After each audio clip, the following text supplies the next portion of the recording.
Assalamualaikum warahmatullahi wabarakatuh. Perkenalkan, nama saya Muhammad Azmi Syihab dan rekan saya Farida Rahman Sintadijaya dari kelompok 9 ingin presentasi yang berjudul Discourse Analysis in Translation Pragmatic Dimension. Pada kesempatan kali ini kita mau membahas coherence in translation and narrative analysis.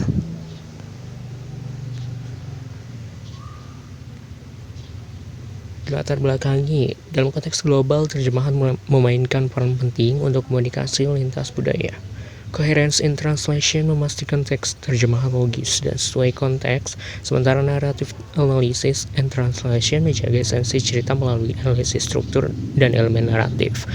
Bagi mahasiswa pendidikan bahasa Inggris, kedua aspek analisis wacana ini krusial untuk menghasilkan terjemahan yang bermakna, memahami dinamika budaya, dan mendukung pengajaran bahasa Inggris yang efektif.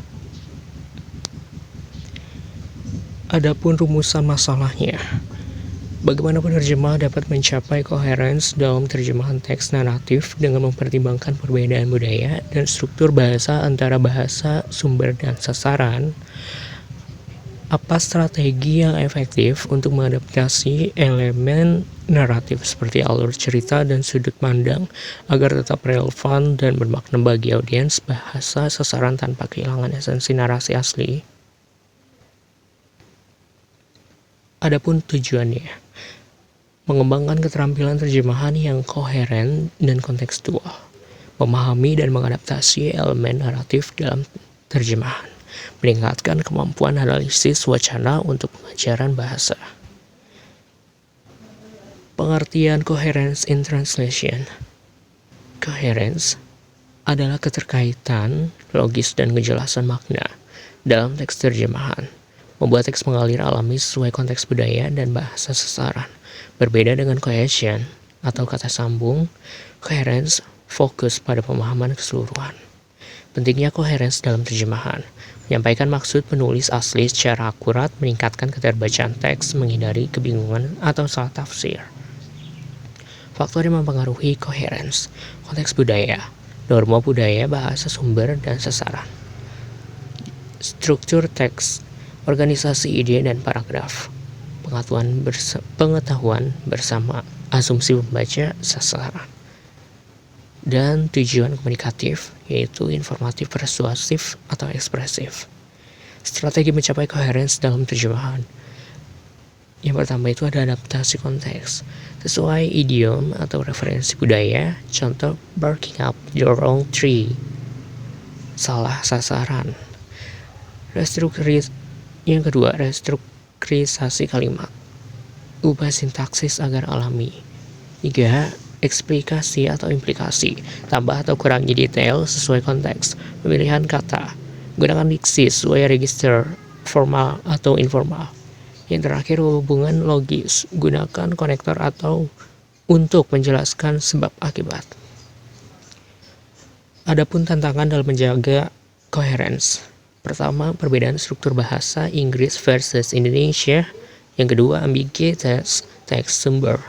Yang ketiga, perbedaan budaya, konsep spesifik budaya. Yang terakhir, keempat, ekspektasi pembaca sasaran. Contoh praktis, teks sumber, he is barking up the wrong tree. Literal, menggonggong. Contohnya menggonggong di pohon yang salah. Itu tidak koheren. Yang koheren, salah sasaran, makna jelas sesuai budaya. Teks naratifnya, susun ulang urutan cerita jika tidak umum di budaya sasaran. Implikasi untuk pendidikan bahasa Inggris, pengajaran, analisis teks paralel untuk mengenali coherence. Yang kedua, praktik, bandingkan terjemahan dengan teks asli. Yang ketiga, keterampilan analitis, identifikasi ketidakkoherenan. Yang keempat, penelitian, teliti efek coherence pada genre teks. Adapun hubungan dengan discourse analysis, coherence adalah bagian analisis wacana. Analisis wacana bantu pahami struktur, tujuan, dan audiens teks. Ketiga, gunakan teori Holiday and Van Dijk untuk evaluasi coherence. Selanjutnya, Narrative Analysis and Translation akan dibacakan oleh rekan saya, Farida Sinta Dijaya. Dipersilakan.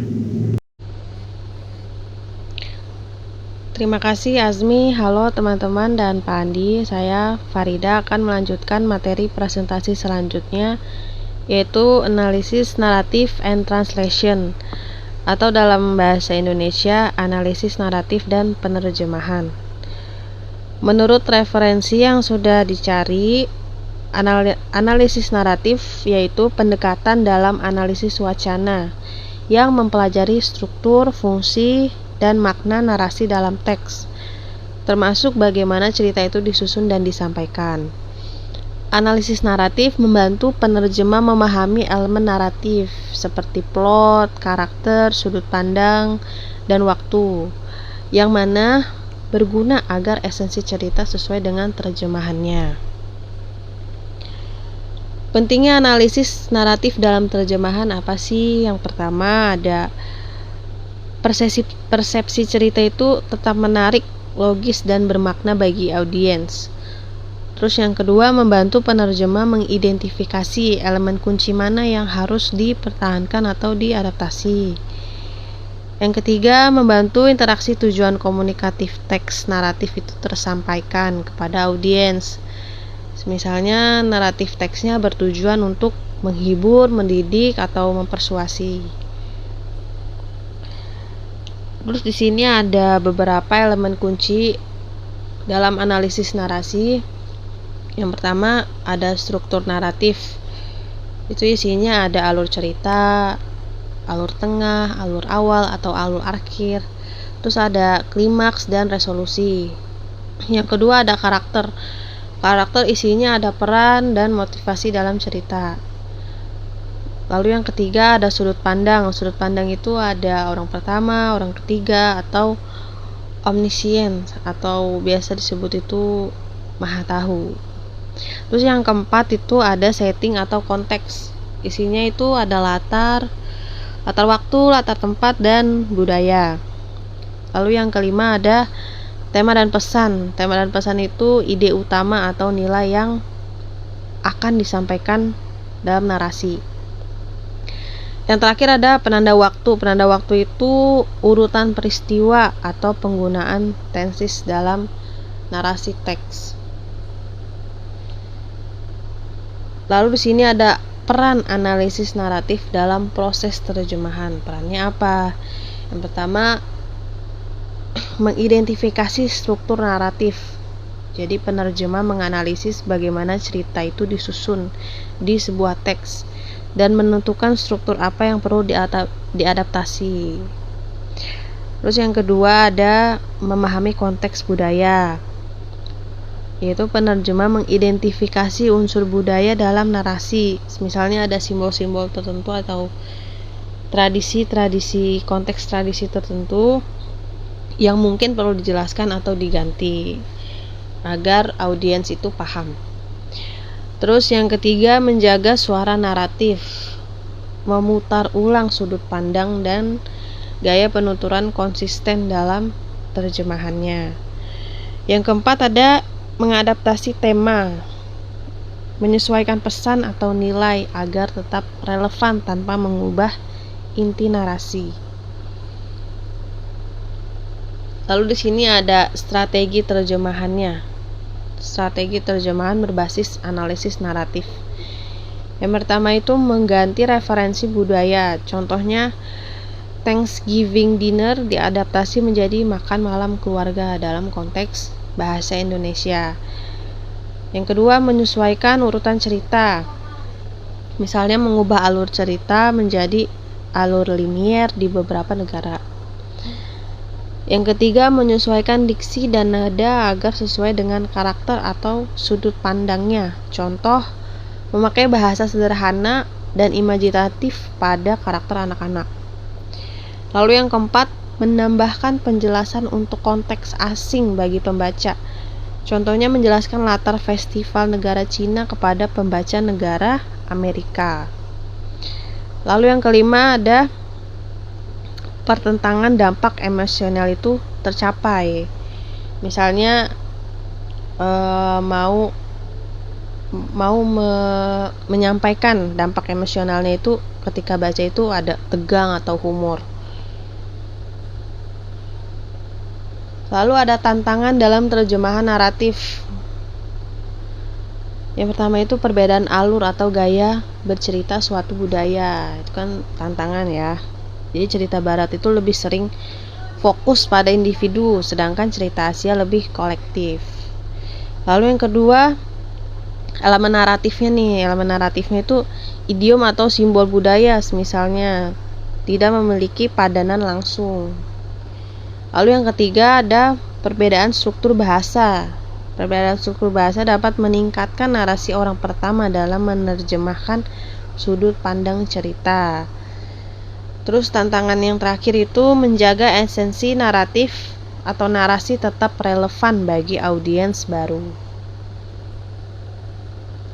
Sini ada contoh praktisnya.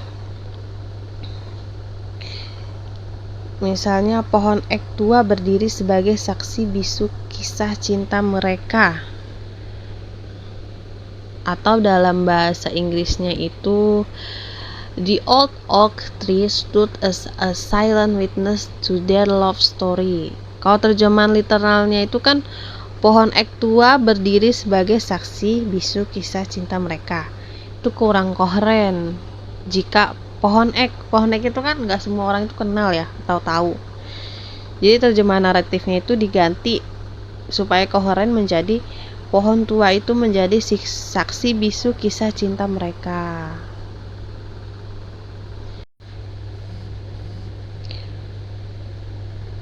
Lalu di sini ada implikasi untuk pendidikan bahasa Inggris kita, bagaimana cara kita mengimplementasikan kepada pendidikan bahasa Inggris.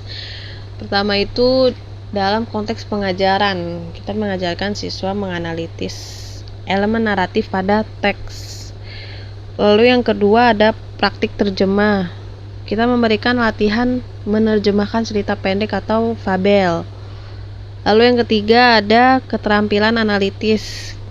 Kita melatih siswa membandingkan narasi asli dan terjemah. Lalu yang keempat ada penelitian. Siswa memaparkan bagaimana terjemahan naratif mempengaruhi penerimaan pembaca dalam konteks pendidikan maupun sastra. Lalu ada hubungan dengan analisis wacana. Yang pertama, analisis naratif adalah bagian dari analisis wacana pada organisasi dan komunikasi tertentu. Terus, membantu penerjemah memahami dinamika narasi. Misalnya, teori naratif Labov atau pendekatan Bakhtin tentang polifoni. Lalu yang ketiga, membantu penerjemah menjaga koherensi dan kohesi dalam terjemahan saat membaca wacana naratif.